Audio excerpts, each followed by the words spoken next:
sumber pemasukan kampusnya itu dari mana saja itu? Oke. Sekarang jawabnya? Iya. Oh, iya. Jadi kalau terkait dengan pendapatan di Unima, nah ini sebenarnya yang jawab Pak Wanto ini bisa. Nanti ditambahkan ya Pak Wanto. Nah, kami biasa memanggil beliau Pak D karena mungkin terlalu kami tuakan di sini karena memang sudah senior.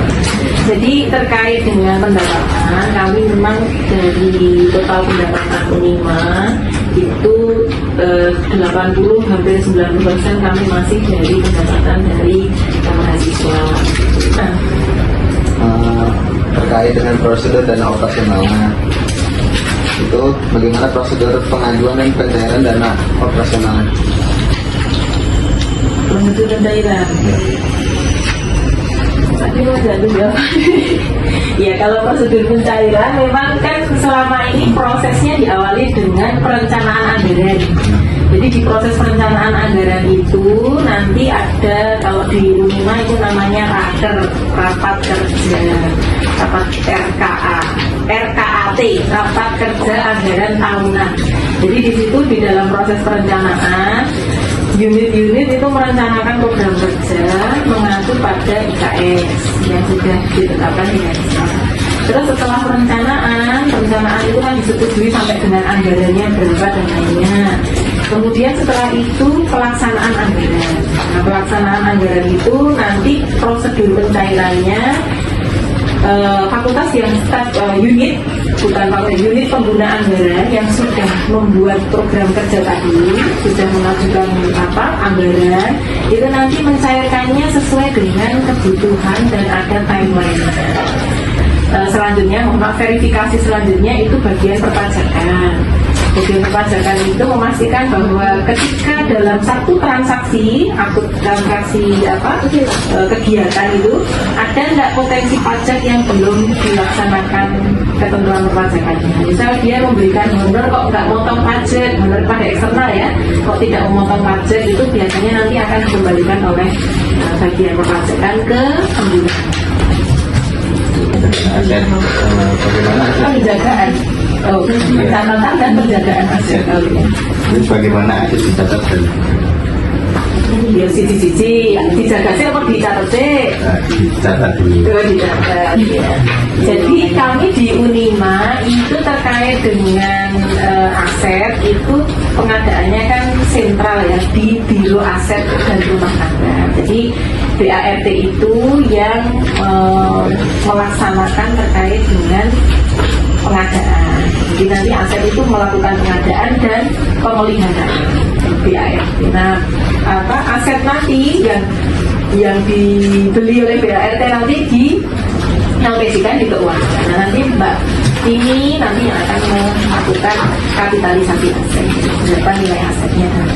Nah, selama ini yang kita lakukan adalah kita saling cross check antara aset yang ada dengan harga perolehannya.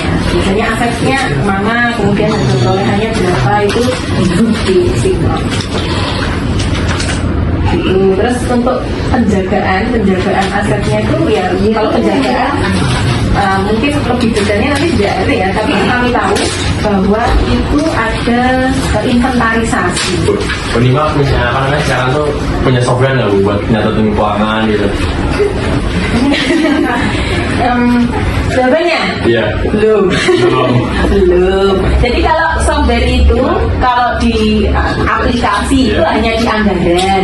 Tapi kalau di akuntansi, di anggaran itu namanya MOFIS, My Online Financial System. Itu dari si penganggarannya. Dan laporan yang dihasilkan oleh sistemnya anggaran itu namanya laporan realisasi anggaran. Nah itu yang mengawal kemarin sistemnya bisa berjalan dengan luar biasa Pak Dewa. Nah untuk sistemnya mahasiswa kita masih menggunakan SIMAK, Sistem Informasi Akademik dan Keuangan untuk saat ini. Tapi kita sekarang sedang berproses untuk migrasi ke SEVIMA. SEVIMA itu sistem yang kita adopsi dari pihak ketiga. Itu besok mahasiswa juga pasti akan ada fitur-fitur mungkin yang berbeda. Tapi saat ini kita masih pakai ya KRS, SIMAK dan lainnya itu kami masih. Kalau perpajakan juga masih hanya baru menggunakan prinsip ya, prinsip ya. Terus kayak insentif tuh ada nggak Bu? Insentif apa misalnya karyawan tuh punya insentif ya karena apa namanya capaian kinerjanya gitu, tercapai gitu. Jadi kalau di Unima itu kita itu ketika melaksanakan anggaran itu acuannya adalah SBK, standar biaya kegiatan. Nah SBK itu mengatur semuanya termasuk ya tadi, insentif itu tidak ada di Unima. Nah, tapi kalau tunjangan kinerja itu ada, tapi masih di pending.